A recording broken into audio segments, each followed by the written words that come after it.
siap guyur pasar dengan impor bila perlu untuk menstabilkan harga. Saya juga setuju bahwa itu pilihan terakhir.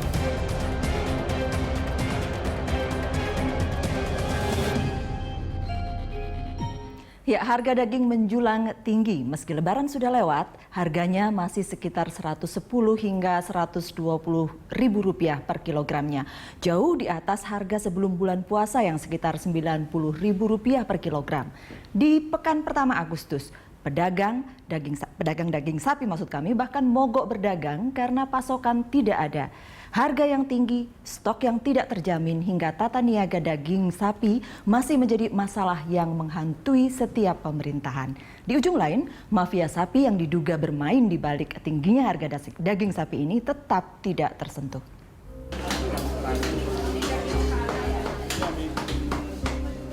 Daging sapi belakangan tak terbeli banyak orang karena harganya melambung. Kini harganya masih di atas Rp110.000 per kilogram. Padahal harga normalnya sebelum Lebaran sekitar Rp90.000 per kilogram. Hukum besi ekonomi berlaku. Saat pasokan daging sapi berkurang, harganya bakal tinggi. Inilah yang membuat pedagang daging sapi di sejumlah kota mogok berdagang pekan kedua Agustus lalu. Ini yang sudah siap potong. Ini siap potong. Bareskrim Polri bergerak cepat dengan menggeledah 2 lokasi penggemukan sapi di Tangerang. Hasilnya, polisi menemukan 4.000 ekor sapi siap potong yang tidak dikirim ke pasar sehingga mengurangi stok daging sapi di Jabodetabek. Konsumsi daging sapi per kapita penduduk Indonesia sebenarnya hanya 2,5 kg per tahun, alias 1/6 dari konsumsi penduduk Singapura dan Malaysia. Namun begitu, urusan menyediakan pasokan daging sapi bukan perkara gampang. Setiap tahun, stok yang tidak cukup dan harga daging sapi yang mahal berulang. Pemerintah belum mampu membidik mafia yang diduga bermain di daerah gelap dalam rantai distribusi daging sapi.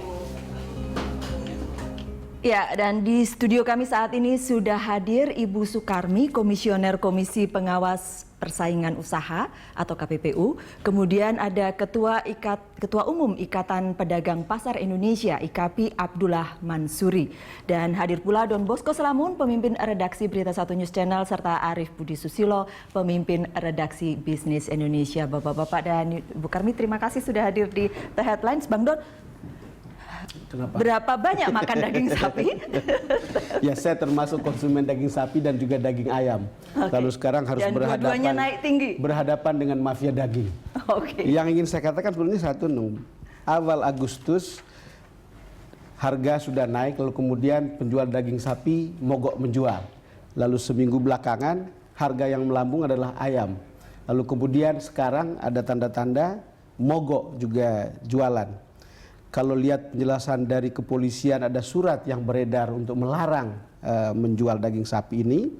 Kalau lihat sekuensinya ini seperti kata orang beberapa waktu lalu, ini seperti terstruktur, sistematis, dan masif. Masif. Luar biasa bukan? Ya.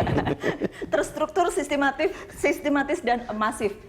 Bisnis Indonesia melihatnya seperti apa? TSM ya. Jadi Mbak Nunung, kalau kita sekarang ini menghadapi harga daging sapi yang mahal, Harga ayam potong. kemudian harga ayam potong, Bang Don tadi menyebut juga akan ikut-ikutan gitu barangkali pedagangnya untuk mogok begitu. Saya kira mahalnya harga daging sapi, terus kemudian ulah mogok pedagang dan sebagainya itu hanya sekedar puncak gunung es dari problem tata niaga dan distribusi pengelolaan logistik nasional dalam hal pangan. Jadi sepanjang itu tidak di-touch, tidak dilakukan reformasi struktural sifatnya yang mengatur bagaimana distribusi, mulai dari pengadaan, kemudian pengalokasian, dan kemudian pengamanan stok dan sebagainya, akan selalu dipakai untuk melakukan spekulasi-spekulasi oleh para pedagang. Karena ini tidak sekali ini saja. Tidak sekali ini saja. Kita mengalami dari mulai kedelai, gula, beras, terus kemudian daging sapi. Dari tahun ke tahun masalahnya sama. Jadi kalau ini tidak di-touch, apalagi kita selalu disimpang siurkan oleh data yang tidak jelas. Iya, satu hal yang saya ingat itu ketika daging sapi awal Agustus kemarin pedagangnya mogok begitulah ya. Yang keluar statement dari Menteri Perdagangan kala itu Pak Rahmat Gobel. Pak Rahmat Gobel dan juga Bapak Presiden bahkan. ada mafia, ada penimbunan, pokoknya polisi harus turun. Ada mafia, ada penimbunan, pedagang mogok karena ada surat edaran. Ya, tadi seperti Pak yang disampaikan Mas Mbak Nunung, bahwa ini ekspresi dari keresahan dan kegelisahan kami. Bisa bayangkan, biasanya ya di tahun-tahun sebelumnya memang kenaikan itu biasanya sebelum Lebaran ya, Ya, ada kenaikan. gitu ya. Dan biasanya di tahun-tahun sebelumnya pasca Lebaran itu ada tren penurunan. Tapi di tahun ini stuck, bahkan ada kenaikan.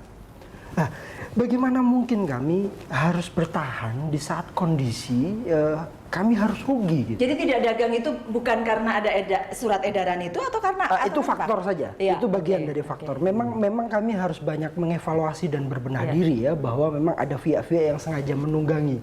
Hasil investigasi kami jelas bahwa memang ada rantai yang gelap ya, ada jejaring rantai yang gelap yang menimbulkan pedagang itu harus ngambil terlalu mahal.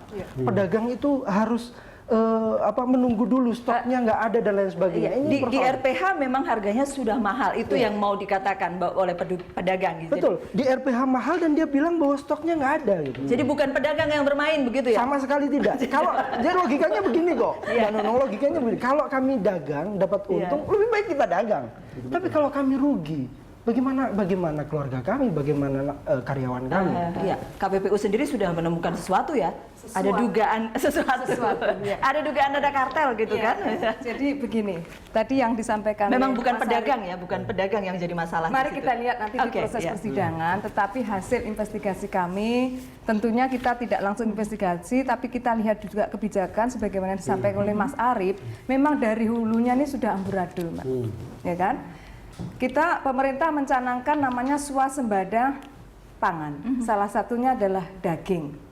Tetapi mari kita lihat, nggak ada ini sapi lokal. Kalau swasembada pangan, daging khususnya, maka sapi lokal harus ada. Dan itu jumlahnya harus jauh lebih besar daripada sapi impor. Ketika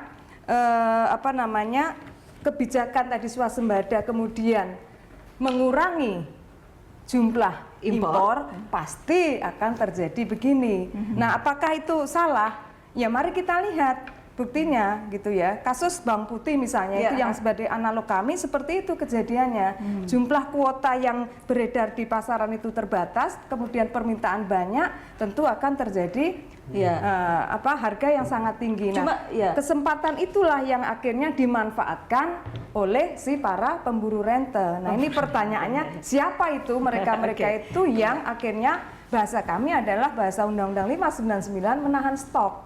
Ketika stok itu ditahan, tentu akan berdampak kepada harga yang orang awam mengenalnya sebagai penimbunan begitu ya. Bahasa kriminalnya mungkin penimbunan. Bahasa kami ya bahasa keren kami ya kartel lah begitu. Yang saya ingat awal Agustus itu adalah data dari Departemen Pertanian. Jumlah pasokan sebenarnya mencukupi, tetapi tidak sampai ke pasar. Dan kalau kita runut lebih jauh lagi, ketika Bareskrim sidak di 2 tempat, ditemukan 4.000 siap potong. Faktanya kan memang ada di lapangan, tetapi kita tidak bisa memegang angka apapun sebetulnya selama kita tidak bisa punya angka yang valid. Jadi kebijakan semacam ini agak susah kita telusuri kalau angka-angkanya tidak akurat. Angka pertanian mengatakan sekian, angka perdagangan mengatakan sekian, lalu kemudian ketika orang pertanian bilang angkanya sekian, stok cukup, tapi orang perdagangan bilang harga naik, tata niaga harus diatur, impor harus masuk 300.000 ekor. Coba bayangkan. Itu sudah 50.000 ekor yang itu sudah 50.000 ekor. Tapi kan problem kita adalah seolah-olah kalau harga setinggi seperti ini, seolah-olah peternak itu untung. Padahal itu tidak pernah sampai di sana. Dan kalau itu terjadi kan itu berarti karena para penimbun itulah yang sebetulnya bermain. Tidak ada data yang bisa dipegang. Memang seperti itu. Tidak ada data yang jelas bisa dipegang. Data berseliweran banyak, tetapi kita percaya yang mana, data yang mana itu persoalannya. Karena kalau kita melihat data yang keluar dari Kementerian Pertanian, kemudian data yang keluar dari Kementerian Perdagangan, dan kemudian data yang keluar dari BBS itu beda-beda. Dan antar kelembagaan pemerintah itu saling mendiskon. Nggak percaya dengan data masing-masing. Nah, satu. Jadi kita mesti punya pegangan. Nah, Karena ketidakjelasan data tadi, menurut saya setuju dengan Mas Budi tadi. Mansuri, Jadi bukan soal kemudian pedagang ini mengambil situasi ini untuk ininya sendiri, karena dia, Mas Huri ini kan retail ya. Kalau retail kan dia Sudah menyebut tadi ada rantai gelap. Jelas ada rantai gelap. Ini pelaku aja mengatakan ada rantai gelap. Artinya banyak yang tidak jelas bagaimana alur dari produksi hulunya, entah itu dari peternak lokal maupun dari impor, itu sampai kepada konsumen. Karena bagaimanapun juga begini, Kementerian Pertanian itu menggunakan anggaran uang rakyat untuk melakukan survei. Paling tidak kita harus, ya walaupun agak sulit kita meyakini bahwa itu benar, paling tidak itu kita akui dulu data itu. Memang yang punya kewenangan data itu Kementerian Pertanian. Ada 277,8 ribu ekor ya yang ada sekarang. Sedangkan pasar kita itu dalam 1 bulan itu hanya membutuhkan 45 ribu. Satu bulan kira-kira 45 ribu. Kalau ini pasar Indonesia Jabodetabek plus ya, Jabodetabek Oke. plus. Ya. Jadi kalau asumsi kita sebenarnya untuk 4 bulan ke depan ini sebenarnya sudah aman. Iya. Mestinya nggak ada cerita seperti ini. Harusnya tidak ada. Ini persoalannya gini, data Kementerian Pertanian ini mengeluarkan survei data itu anggarannya cukup besar. Kalau kita nggak akui, kasihan juga, Bang. Iya, Tapi terbukti bahwa pihak kepolisian melakukan sidak di beberapa tempat, hanya 2 tempat saja. kita dapat 4.000 ekor. 4.000 ekor, hanya 2 tempat itu saja. sapi siap potong itu. Jangan memang cuma di 2 tempat. Itu banyak sekali. Jangan-jangan di tempat Saya lain meluruskan banyak. sedikit tadi, Mas Arief, kita punya undang-undang baru, Bang Arief. Undang-Undang Perdagangan nomor 7 tahun 2014. Di pasal 29 itu jelas. Kalau Bang Arief Perpres ya. Itu tapi ini jelas ini bahwa siapa yang melakukan penimbunan di saat kondisi harga yang bergejolak, maka itu bisa dikenakan pasal itu 5 tahun penjara dan denda 50 miliar. Oke, itu juga salah satu landasannya KPPU. Kita jeda dulu ya. Kita akan kembali untuk Anda sesaat lagi.